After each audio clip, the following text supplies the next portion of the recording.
भारत 2014। देश अभी भी युवा है, जो किसी भी चट्टान से टकरा सकता है। रक्त अभी भी गर्म है, जो किसी भी लोहे को पिघला सकता है।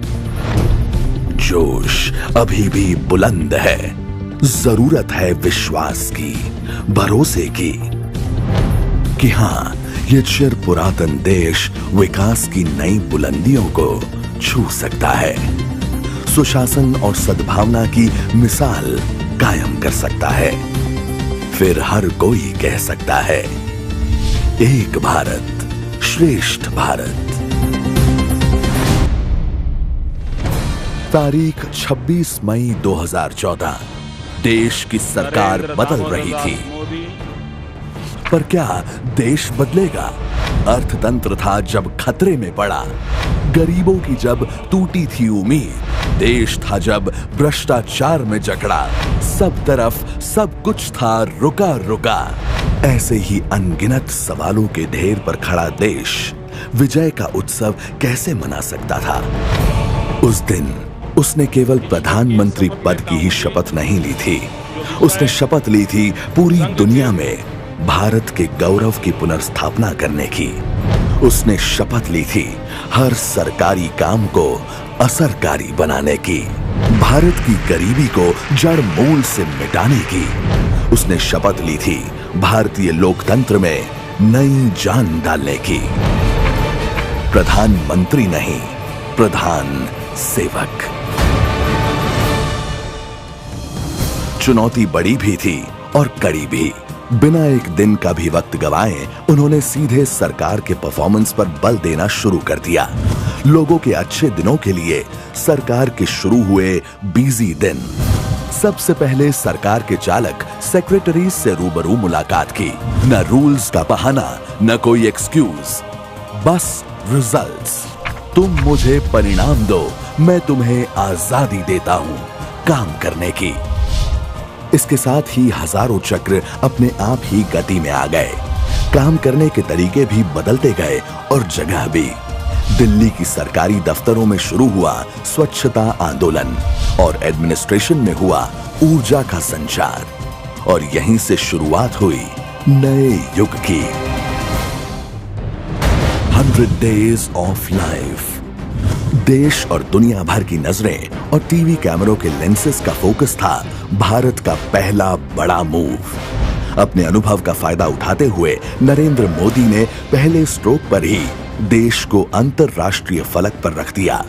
The new Indian government's plan, सबका साथ सबका विकास, together with all, development for all। SAARC देशों से घनिष्ठ संबंध बनाए और अपनी कुशल रणनीति और प्रभावी लीडरशिप से अनेक देशों के साथ संबंधों में एक नई जान फूंक दी। 100 डेज ऑफ प्राइड। ब्रिक्स मुलाकात के दौरान भी भारत का सिर ऊंचा हुआ जब भारत को मिली ब्रिक्स बैंक की पहली कमान। WTO में भी भारत ने अपने हितों की रक्षा की और दुनिया को मिला एक संदेश, मैं देश नहीं मिटने दूंगा, मैं देश नहीं झुकने दूंगा। इंडिया ने अपने पावर का परिचय दुनिया को दे दिया जब हमने PSLV, INS विक्रमादित्य और INS कोलकाता को देश को समर्पित किया।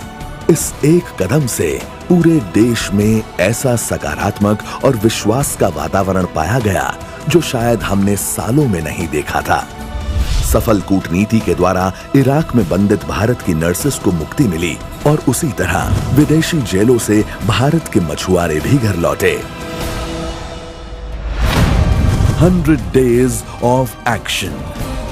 आज केवल 100 दिनों के भीतर संसद के कार्य अनेक गुना गतिशील बने। सरकार के वर्क कल्चर में, बिजनेस कल्चर में और सेवाओं की डिलीवरी में भी अनेक गुना सुधार होने लगा। इन्फ्लेशन के खिलाफ भी भारत ने कमर कसी। Minimum government, maximum governance. निर्णय लेने की प्रक्रिया को तेज बनाने के लिए GOMs और EGOMs को दूर किया गया। देश में ट्रांसपेरेंट एनवायरमेंटल क्लियरेंसेस के साथ बड़े स्तर पर लेबर रिफॉर्म्स और जुडिशियल रिफॉर्म्स शुरू किए गए। दशकों से अटकी पड़ी सरदार सरोवर बांध की ऊंचाई को अपने मकाम तक पहुंचाया गया। विदेशी बैंकों से काला धन वापस लाने के लिए SIT का गठन किया गया। देश में वित्तीय छुआछूत को खत्म करने के लिए शुरू की गई जन धन योजना, जिसके पहले दिन ही खोले गए 1.84 करोड़ बैंक खाते। लोगों को सरकार के कार्यों में हिस्सेदार बनाते हुए शुरू किया माई गव पोर्टल। स्किल, स्केल और स्पीड के साथ ट्रेडिशन, टूरिज्म, टैलेंट, टेक्नोलॉजी और ट्रेड पर भी जोर दिया।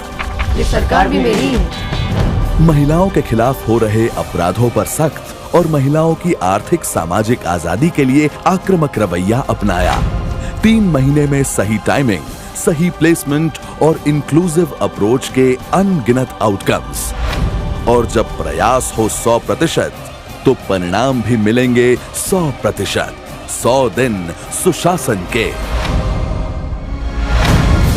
100 days of speed।